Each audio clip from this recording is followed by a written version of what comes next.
Right, you lot, and the footy videos are back, boys. I'm so sorry I've been gone for 2 weeks. I've been so bloody busy. You know what it's like with January. It's just such a miserable month. But I'm coming back now, and I've got a bit of excitement today for you. So what we're going to do is take a look at all 20 Premier League clubs and give them a rating from A to F based off how well they're doing since we've officially pretty much hit the midway point of the whole season. Please don't, go, oh, Liverpool have a game in hand. I don't care. We're pretty much at the midway point. We should have been weeks ago.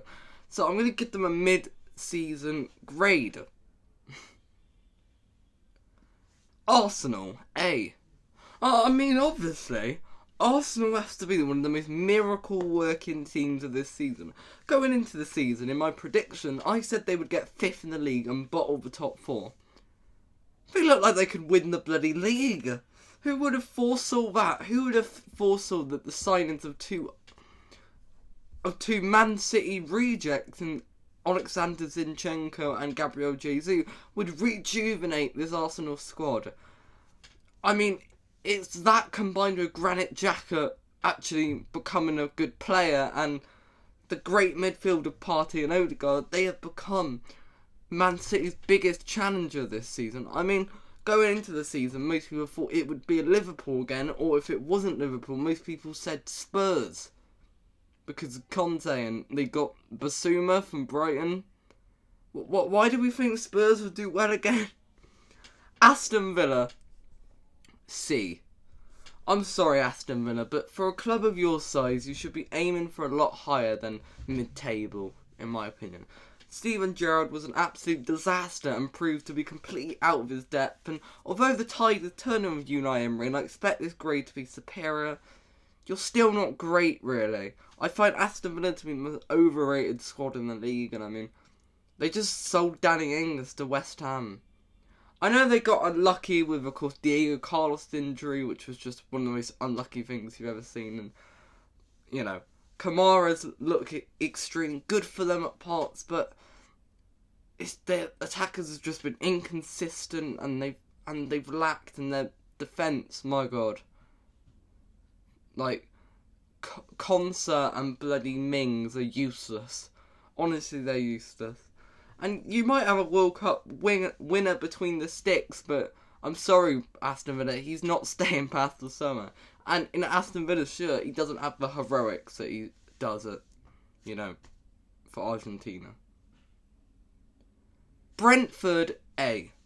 Now, I know it might be ridiculous to give Brentford an A. Ivan Toney definitely wouldn't have betted on that fact. But when you look at Brentford, a team that most people said second season syndrome would crush them like a train. The second season syndrome would absolutely crush them like a train. But instead, Thomas Frank was an absolute miracle. The Brentford team are an absolute masterclass to watch, from the way they conduct and set pieces to their just incredible play style, and have got big results against half of the top 6. They beat Man City at the Etihad. How would you manage that? It's unreal what Brentford have done this season and deserve the A. Brighton, A. Brighton are an absolutely incredible team. Every single time that Brighton lose a big player, in the summer people thought Brighton would struggle this season with the losses of key players in Basuma and Cucurella.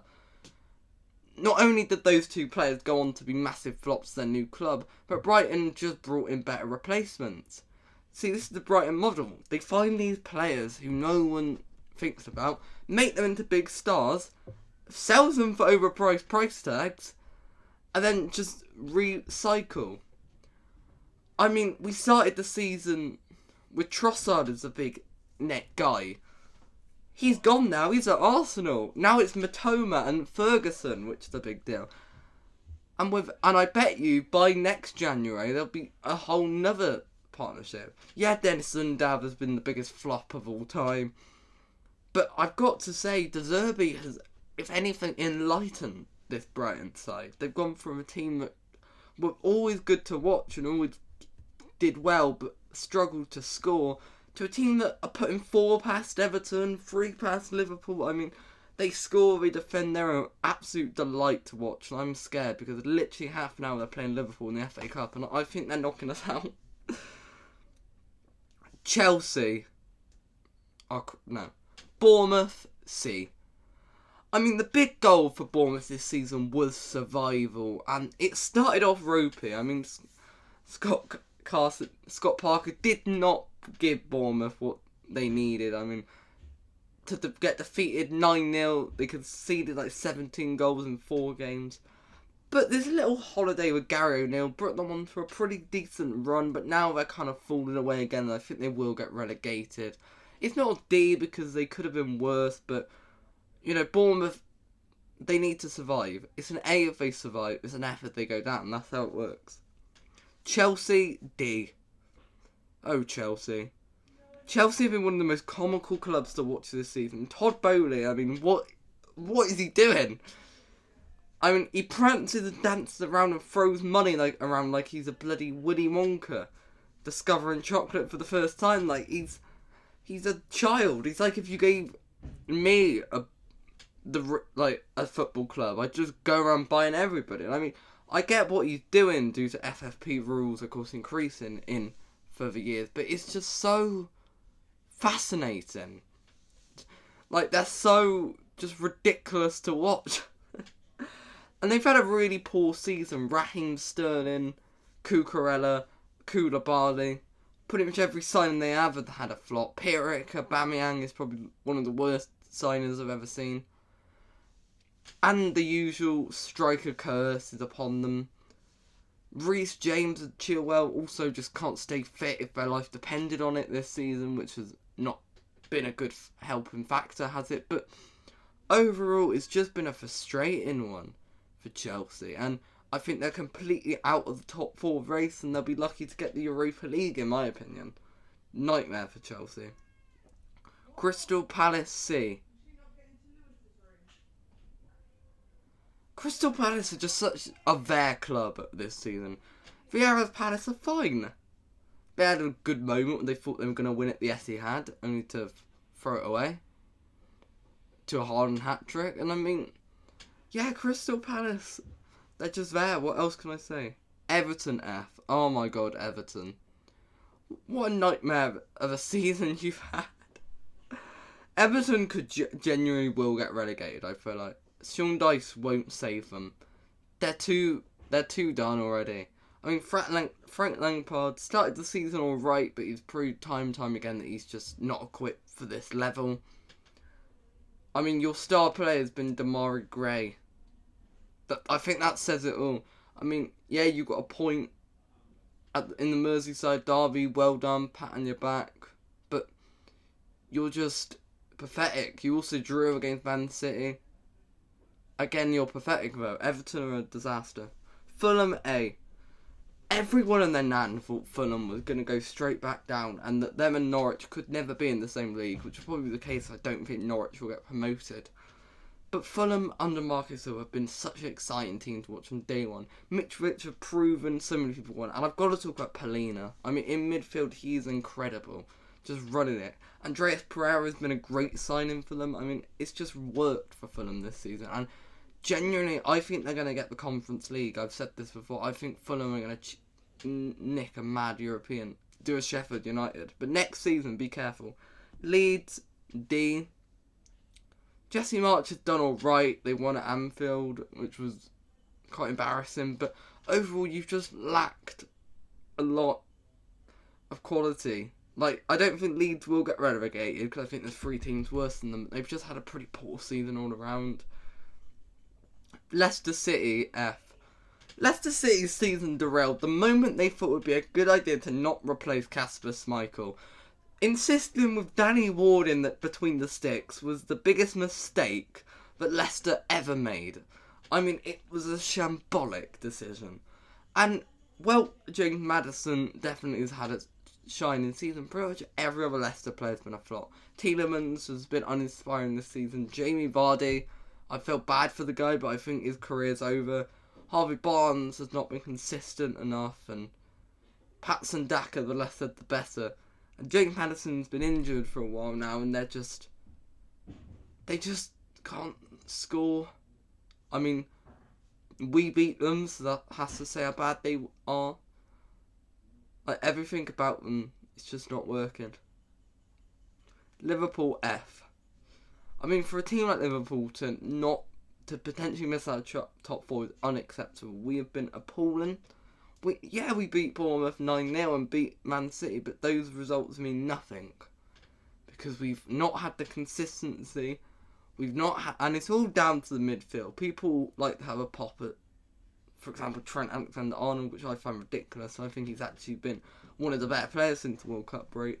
People have a pop at Mo Salah, which I also think is ridiculous, but it's all to do with the midfield and FSG's lack of investment in the midfield. I think the decision to buy Cody Gakpo, as much as I'm very happy with the signing, we needed a midfielder first. I'm sorry. It was cool to get one up on United, but he's not really had much of an impact. Darwin Núñez has been a frustrating signing. I think he will come good, and I'm completely confident in that fact, but it's just not worth. There's only been a couple of players who can really hold their head up high this season. One of them has to be Alisson Becker, who I'm so thankful he's in that between those sticks. So many players have been shells of their former selves. Virgil van Dijk this season is, he's not been the worst, but for a guy who was competing for Ballon d'Ors a few years ago, he's not really been at the level this season. Fabinho is like a traffic cone in midfield.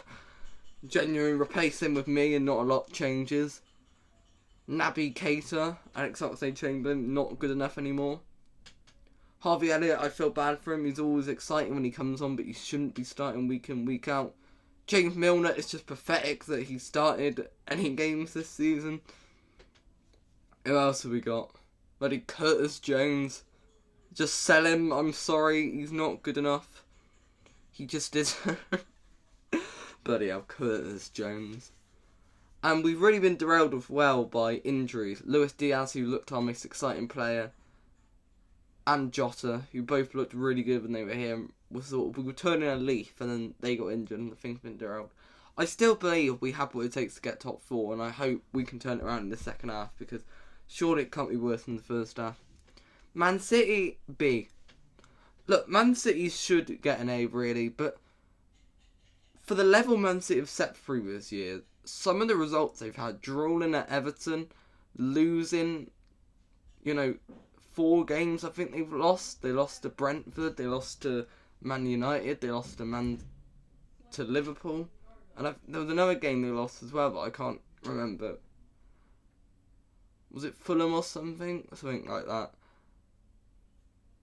And I think they've had, the team has to, change because of Haaland. I think we've seen this season that the traditional striker doesn't know what to work. Haaland's been unreal. He's a machine. He's a robot. I mean, he's got 25 goals already, but I feel like when Haaland isn't scoring, he doesn't add a lot to the team. He's very much a target man. You give him the ball, he does a moment magic, he scores, but he doesn't have a good all-around game, which is why I personally hold Kylian Mbappe in higher regard than Haaland, because I think Kylian Mbappe overall game's more superior. But when it comes to Haaland, but Man City have had its moments. I think Jack Grealish from Real Mahrez have been a lot better this season. Foden fallen off a cliff, but really, the defence, I mean, João Cancelo, people talk about Trent Alexander-Arnold's fall off this season, but people forget to mention how poor Cancelo's been when he's played. I mean, he's made so many appalling mistakes. Kyle Walker, I feel like he's clearly getting on now. And if anything, Kanji and Nathan Fanake have been their best defensive players this season. That says a lot. So overall, I think losing the likes of Sterling, Jesus and Zinchenko is a mistake. And their depth isn't as good as it was in previous seasons, I feel like. But Man City, they're still doing their thing. Man United A. It's so frustrating that Man United are actually good again. Erik ten Hag came into the worst United side of all time and has changed them with only a couple of starts. I know they spent a good amount of money, and I know they overspent on certain player, but Casemiro, man, what a player. I mean, he doesn't deserve to play for a team in the Europa League. That's the thing, right? Casemiro is an unreal player. I mean, he is just rejuvenate. Ericsson on a free transfer was a great deal, and Lissandro Martinez has just slotted in so well. I mean, people mocked him for his height, and he's shoved it all. Man United's defensive midfield has been incredible. Where they've kind of fallen off, I think, is their front line. Luckily, Marcus Rashford has, returned to his prime, but the likes of, Jadon Sancho, I know he's had mental health issues, which I have huge respect for. Eric Ten Hag giving him that time, but unfortunately, Anthony... I really hate the hypocrisy that people don't call out Anthony enough. Like, if you're going to call out Raheem Sterling and Darwin Núñez, you got to call out Anthony. He has been a flop so far, I'm going to be honest. And I think Anthony too will come good, but I just think people don't give these forward players enough time, and then kind of is one rule for someone, one rule for someone else. Like Jack Grealish, everyone ridiculed him last season. But yeah, Anthony I feel like gets off scot-free a bit too much for me. David De Gea's been solid as always, and I think overall Man United have just really worked. Newcastle A. No one expected Newcastle to actually be a serious top 4 contender this season. We thought maybe they could get Europa or the Conference League, but this was all about building. But I've got to give credit to one man, Sven Botman. He's my signing of the season. He's above Haaland. The way he's changed Newcastle and the way that he's made that defensive solidity. Nick Pope as well, of course, another candidate for great signing. I mean, that entire back line is great. They're playing Dan Burn at left back and working. And the scary thing is that Newcastle have been playing without Alexander Isak and Alan Saint-Maximin for the past couple of months. And when they're in the team, Miguel Almiron has been one of the most entertaining players to watch. I mean, he's a great story of never write anyone off. You've got to love him. Nottingham Forest C. I really have huge respect for Nottingham Forest for backing Steve Cooper. I feel like managers nowadays, you lose a couple games in a row and you're gone, and that's kind of how it works. But for them to back him and for them to let him give this moment to kind of reinvent the squad and to make it work. They signed so many players in the summer that it took Steve Cooper half season to find the best team, but they are starting to get results now and they're looking better. Brendan Johnson's looking really good. I'm excited to see Nottingham Forest go there. I think they have a good chance of staying up, to be honest. Southampton F. Sacking Hasenhuttl should have happened about 2 years ago, but bringing in Nathan Jones is just an already accepted defeat move for me. I find Nathan Jones such a bang-on for a championship level manager. That's his level. He should not be at a team like Southampton, in my opinion. And I know they've kind of turned a bit of a leaf, they find a bit of form, they're just not good enough. James Ward-Prowse is going to abort ship in the summer and it's over. Tottenham C. Conte's had his moments and they started off really well, but overall they've just been so boring to watch. Every game they've lost in the first half and then have to come back in the second half. Heung-min Son has looked like the shell of his former self. I know he scored last night, but he's not really. Kane's been carrying all of the goals, and Kulusevski's not really been fit a lot. He's been alright when he has. Richarlison has been a disaster. Jed Spence, he might as well not even be there. Yves Bissouma hasn't really set the world alight, and they need a better right back than bloody Emerson Royale. I tell you, that guy is a bane of my existence. West Ham D.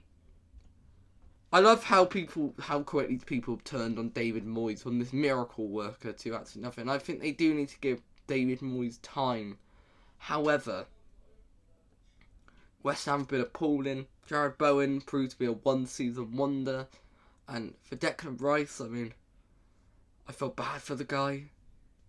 But he's not had a great season either, really, in the grand scheme of things. No one really has.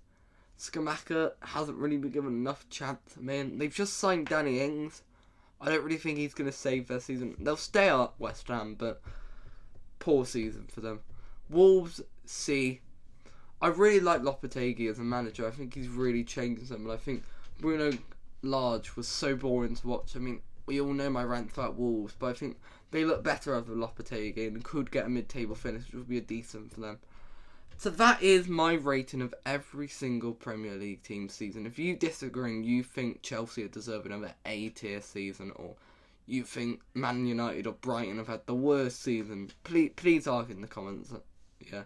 And let me know what video content you want me to do, because obviously I'm going to keep doing the Prem predictions and sometimes do Prem roundups and do these kind of like videos where I go through all the clubs. Like, do you want me to? I could rate like the transfer window. Trust me, Liverpool isn't getting a good grade for that, and yeah. Or if you want to talk about other leagues. I mean, I'm not that knowledgeable on Liga or the Bundesliga. I'm not a football hipster, but I'll give it a go. Anyway, goodbye, lot.